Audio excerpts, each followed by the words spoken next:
The Iron Knight and the Jester's Shame.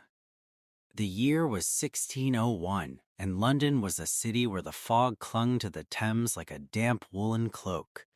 Inside the Palace of Whitehall, the air was a thick stew of roasted meats, expensive candle wax, and the subtle, sharp scent of political anxiety. John, the king's royal jester, was in what one might call a tearing rush. He was on thin ice with the Lord Chamberlain because his last joke about the Queen's penchant for sour plums had gone down like a lead balloon. John's mind was a frantic beehive. He was mentally rehearsing a new monologue about a Frenchman, a friar, and a very confused goat. He was so lost in thought that he was practically navigating the stone corridors by muscle memory alone. As he sprinted around a sharp tapestried corner, thinking only of his rhymes, he collided head-on with something remarkably solid and unforgiving. Clang! The sound echoed through the vaulted ceiling like a cathedral bell struck by a sledgehammer. John recoiled, his motley suit's bells jingling in a panicked frenzy, and he fell flat on his backside. Without even looking up, the instinct of 1,000 years of British politeness took over. Before his brain could even register the lack of a heartbeat in his opponent, John was already on his knees, sweeping his cap across the floor. "Oh, 1,000 apologies, my noble lord, 1,000 pardons," John cried, his voice trembling with performative guilt. "I am a right proper klutz, a bumbling fool of the highest order. I trust I haven't bruised your dignity or, heaven forbid, scratched your magnificent plumage. I was merely chasing my own tail and saw not your steadfast presence." He waited. He stayed in that deep, subservient bow for a full 10 seconds, expecting a stern rebuke or, perhaps, a gauntleted hand to haul him up by the collar. But there was only silence, a cold, metallic silence. John slowly raised his eyes. There stood the noble lord, a magnificent, empty suit of Maximilian armor, its visor staring blankly into the distance. It was a hollow shell, a decorative ghost. John felt his face turn a shade of red that would put a ripe strawberry to shame. He had just offered his soul's contrition to a pile of tin. But then came the unexpected twist. As John stood up, brushing the dust from his hose, he noticed something peculiar. The collision hadn't just made a noise, it had shifted the armor's breastplate. Tucked into the gap between the metal plates was a folded piece of parchment, a secret letter. In his clumsy apology to a statue, John had accidentally stumbled upon a plot. The letter bore the seal of a disgraced earl. John wasn't just a fool who talked to metal. He was now a fool holding a death warrant. Part 2. The Bard, the Beer, and the Bitter Truth. The Boar's Head Tavern in Southwark was a den of shadows, laughter, and the finest small beer in the district. John sat in a secluded booth, his fingers nervously drumming against the wood. Across from him sat William Shakespeare, whose eyes were currently redder than a sunset from a night of frantic rewriting. Will was at his wits' end with Hamlet. The ghost wasn't speaking to him, and the actors were complaining about the length of the soliloquies.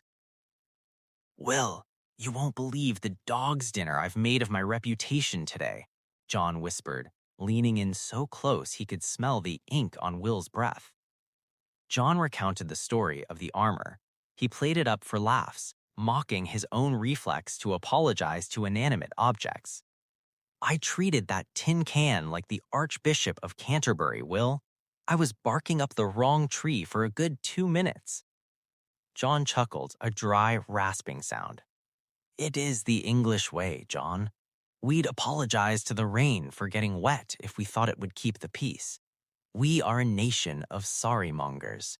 But why do you look like you've seen a ghost yourself?"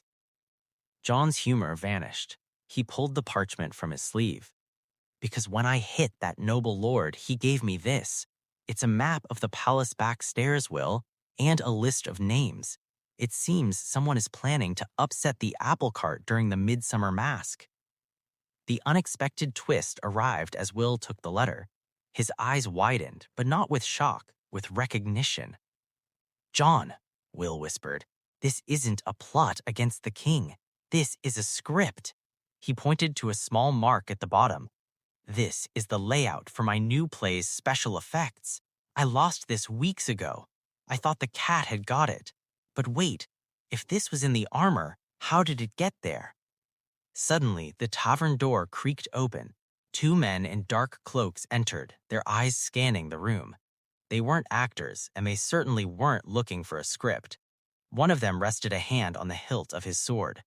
John realized that while the letter might look like a script to a playwright, it contained real-world codes that someone else was desperate to retrieve. He was out of the frying pan and into the fire. Part 3. The Mask of the Apologetic Fool. The night of the royal mask was a riot of color and music. The king was in a foul mood, complaining that his ruff was stiff enough to decapitate a horse. John, dressed in his finest silk motley, knew he had to pull a rabbit out of a hat to save his skin and alert the guards without causing a panic. He decided to turn his apology to the armor into his main performance.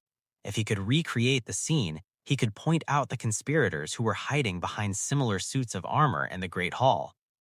John skipped into the center of the hall, the bells on his shoes chiming like a madman's carillon. He began a slapstick routine, accidentally bumping into every pillar, chair, and footstool in the room, offering increasingly absurd and flowery apologies. "Oh, pardon me, Mr. Chair. I didn't mean to sit on your lap," he chirped, bowing to a piece of furniture. The court began to titter.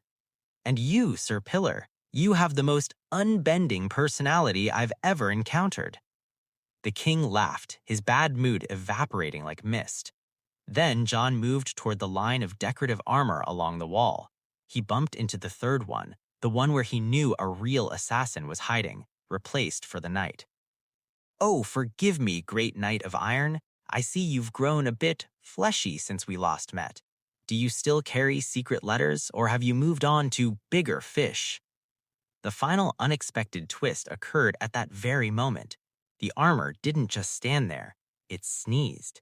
A massive, echoing, very human sneeze. The guards swarmed. The conspirator, hidden in the suit, was so entangled in the metal plates that he couldn't even draw his dagger.